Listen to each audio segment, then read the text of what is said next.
Monte Carlo is not just a circuit, it's an enigma. And this year's edition of the Monaco Grand Prix could give us one of the most unpredictable weekends in recent years. McLaren comes in as a favorite with a deadly MCL39 in slow curves. It's a unique chance to end a fast that's lasted since 2008.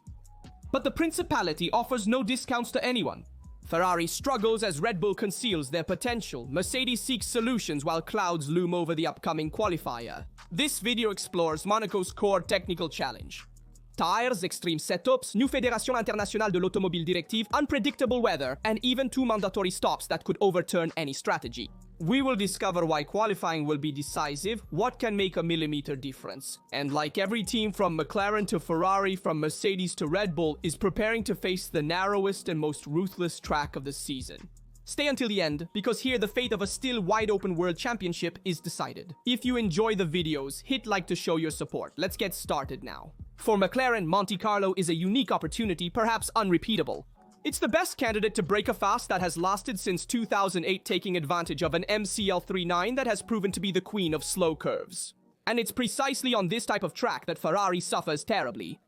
But be careful, Monaco is an anomalous circuit, a track that defies all logic and where nothing can be taken for granted. Even Verstappen and the Mercedes, who seem to be out of the victory discussion, could have their say.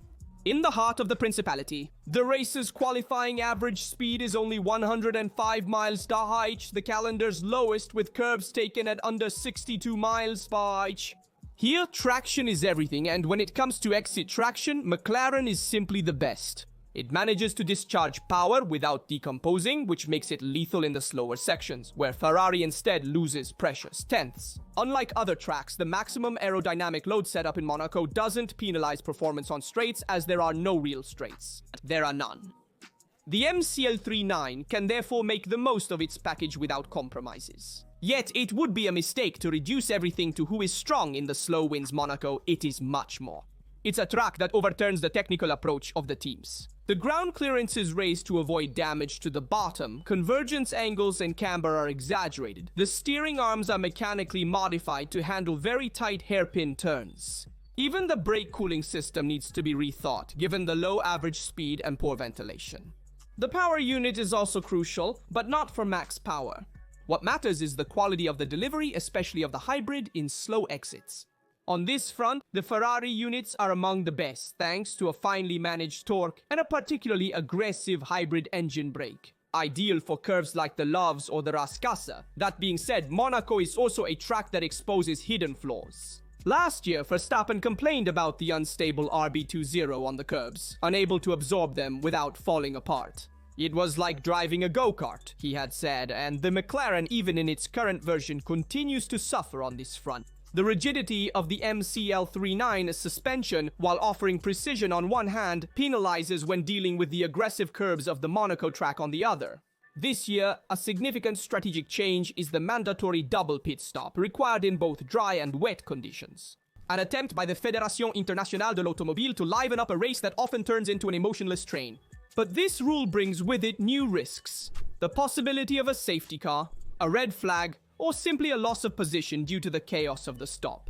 And it doesn't help either that the global positioning system struggles to provide accurate data due to the city's topography. The weekend's outcome will be determined by qualifying. Whoever starts in front usually stays in front. Ferrari is alarmed for this very reason. Vasseur clarifies, "We're worried."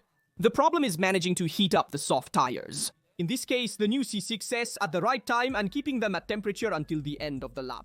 The red struggles to reach the peak of grip when it really counts and starting from behind. In Monaco, it's a sentence. The McLaren, on the other hand, has shown that it can handle overheating well in the final stretch of the lap. A crucial detail on a circuit where there are no brakes and everything is based on traction and trust. However, Norris will have to deal with a front that does not always convey clear sensations. And this, on a circuit where you have to brush the walls to make a difference, can become a mental limit, even before it becomes a technical one. Verstappen, for his part, knows that Monaco is the track where more than anywhere else he can make a difference. The driver, with a perfect lap, with total confidence in the vehicle, can snatch a pole even against a more effective McLaren. But the stakes are very high. A millimeter mistake can mean destroying the car. The Monte Carlo weekend is tough, but it can surprise for this reason. This year the scenario is more wide open than ever.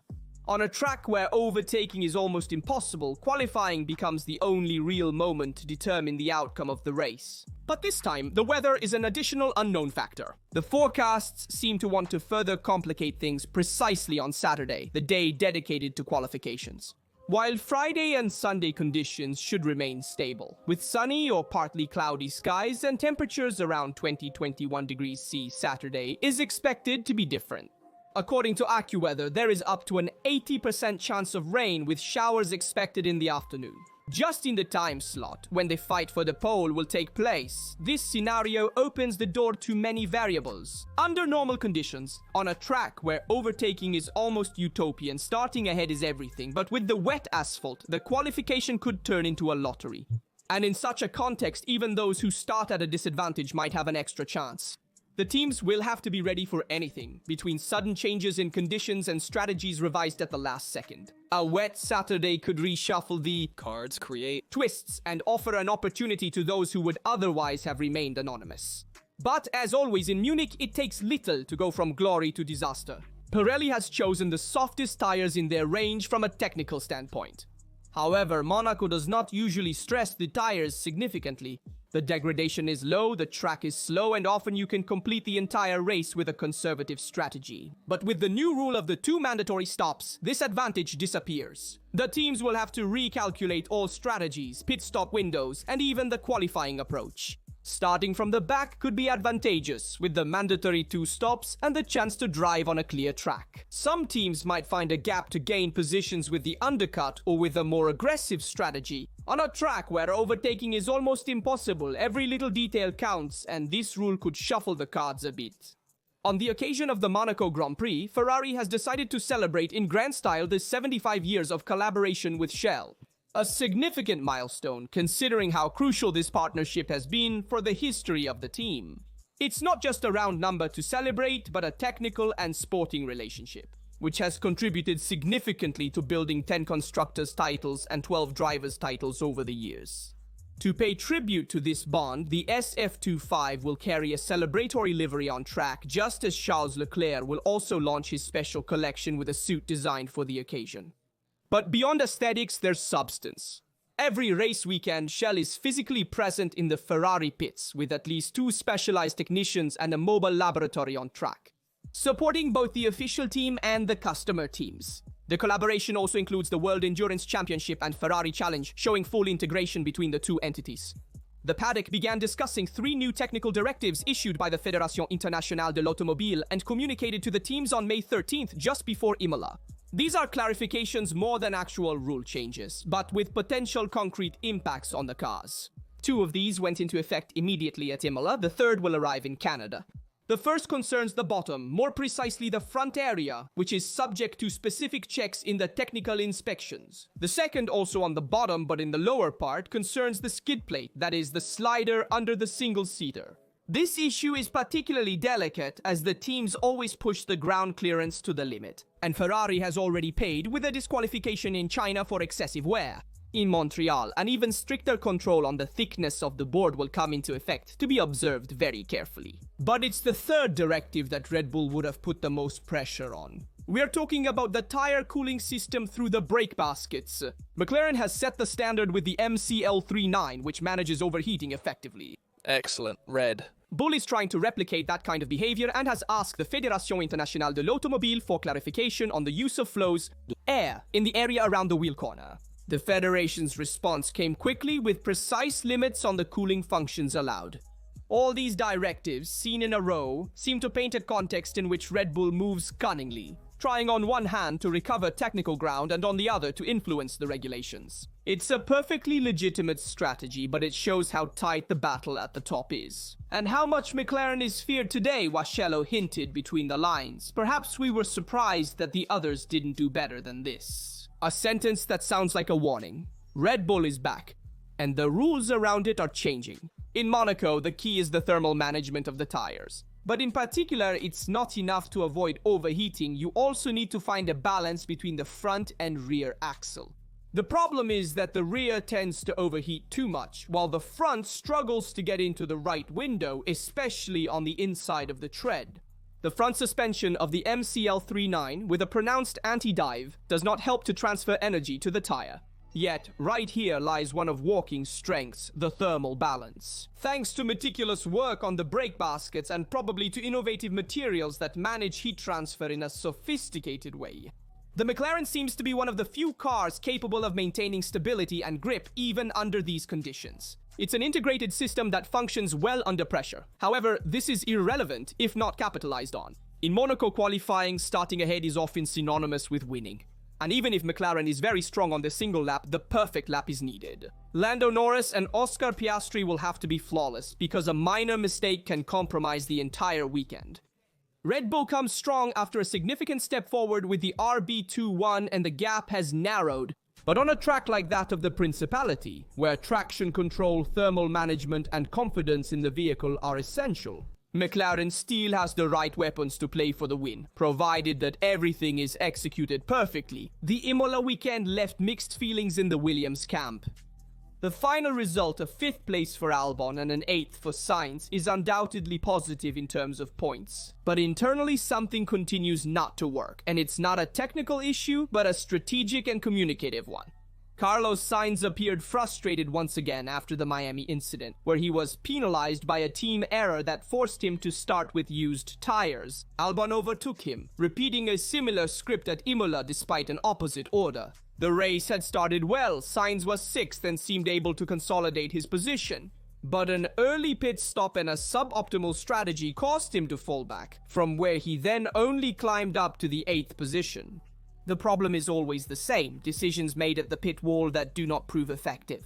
In this case, the reaction to Leclerc's early stop triggered a chain reaction error. Ferrari needed to take a risk being behind in the standings and made the most of the undercut.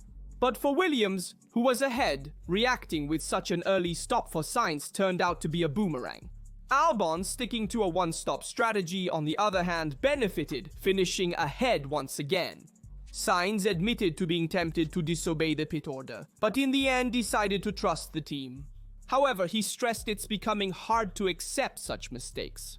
"I'm a team player," he said, "but if we continue to lose points like this, we need to change our approach." The feeling is that Sainz is starting to lose patience, politely, measuredly. But the message is clear. Williams needs to improve the way it makes decisions on Sundays because the performances are there, but they are systematically undermined by wrong choices.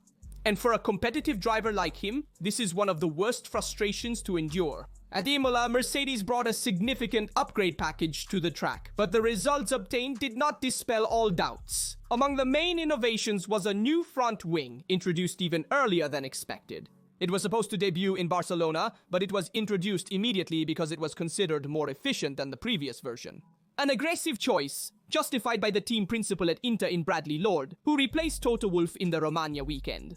We wanted to improve performance as soon as possible, from an aerodynamic point of view. There have also been some more subtle changes, but interesting additional flaps on both arms of the front suspension and a hood. Revisited engine, more streamlined and with new gills to optimize the cooling of the power unit, preparing for the more intense races. Elements that are part of a complex package, but whose impact is not yet entirely clear. In fact, if the wing has been promoted on a theoretical level, the rest of the updates remain under observation. Mercedes needs to analyze the data collected to understand whether these changes have really helped, or if, on the contrary, they may have worsened the car's behavior. Over the long distance, the long runs at Imola were not brilliant, and some suspicion is beginning to emerge internally as well. According to Lord, the feedback during the weekend seemed quite clear, but the difficulties that emerged during the race prompted the team not to make hasty judgments. We must remain open to all possibilities. It's clear that we weren't competitive this afternoon, so there will be a lot to examine. In summary, the new wing seems to have convinced, but there is a question mark on the other changes. And in a season where every update must bring tangible results, to stay in the wake of McLaren and Red Bull, Mercedes can't afford missteps. The next test bench will be crucial to understand if they have really found a direction in Brackley or if another technical turn is needed. Despite the 0-0 in the standings, Aston Martin can leave Imola with positive feelings. In a championship like Formula 1, where every detail is measured in points, it's rare that a weekend without results can be viewed with optimism. Yet the Silverstone team came out of the Emilia-Romagna Grand Prix more encouraged than disappointed, because the real goal at Imola was not the points, but the evaluation of the new technical package. The AMR25 showed a new look, the result of interventions on the bottom, channels, ventures, diffuser, and also on the philosophy of the sides. After a winter spent making the car more docile to drive, an obvious lack of aerodynamic load had emerged. A change of pace was needed, and the modifications introduced at Imola were designed in this direction. The team tested two versions of the single-seater in parallel on Friday, one with the old spec, one with the new, with equal setup, fuel, and track conditions. The goal was clear: to collect reliable data to verify the goodness of the changes, and the results, as they tell internally, were convincing. The new spec performed better in all the curves, plus there was another fundamental aspect in play. The aerodynamic innovations introduced were also the first to be developed in the new Silverstone wind tunnel, which came into operation this year. A crucial stage to assess the simulation-reality correlation on the track, particularly for 2026. Andy Cowell, team principal, has confirmed that this is a significant step forward. Compared to last year's updates, which only worked on some tracks, this package seems more balanced on all types of circuit. The team is cautiously optimistic without being delusional. It's not a quantum leap, and the gap from Williams in terms of race pace is still felt. The verdict is clear. The race result was influenced by incidents and decisions made in advance. But from a technical point of view, the weekend provided encouraging answers. The car is not yet at the level of the best, but it has moved in the right direction for a team that is already looking at 2026 with high ambitions. Imola could be remembered as the first real stage of the comeback. Franco Colapinto's Formula One debut with Alpine was certainly not memorable on the Imola circuit. The Argentine finished his qualification with an accident at the Tamburello chicane, stopping already at Q1 while his teammate Pierre Gasly managed to access Q3.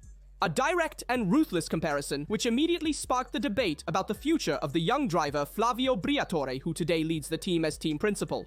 He defended the boy, reminding that it was still his first race in Formula One with the team. The accident ruined the entire weekend. He asked for patience, emphasizing how young and talented Colapinto is. However, the team's official statement was clear. There will be a new evaluation at Silverstone.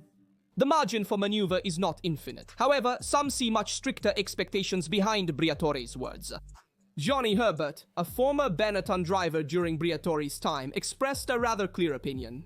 According to him, Briatore expects Colapinto to not only keep up with Gasly, but to consistently beat him. Being 3/10 or half a second behind today is a lot, Herbert said. Franco needs to prove he can beat his teammate, and not just once in a while, but consistently. Harsh words that highlight how much pressure Colapinto is already experiencing. Because in Formula One, the direct comparison with your teammate is ruthless, and it's the only real measure of judgment. If he can't get close to Gasly, his adventure could already end before it really takes off. Briatore, who has always had a direct and pragmatic view of racing, seems to want to send a clear message. There is time to learn, but you need to prove you deserve that spot. If you enjoyed the video, please like, subscribe, and turn on notifications. Share your thoughts in the comments below. And see you next time.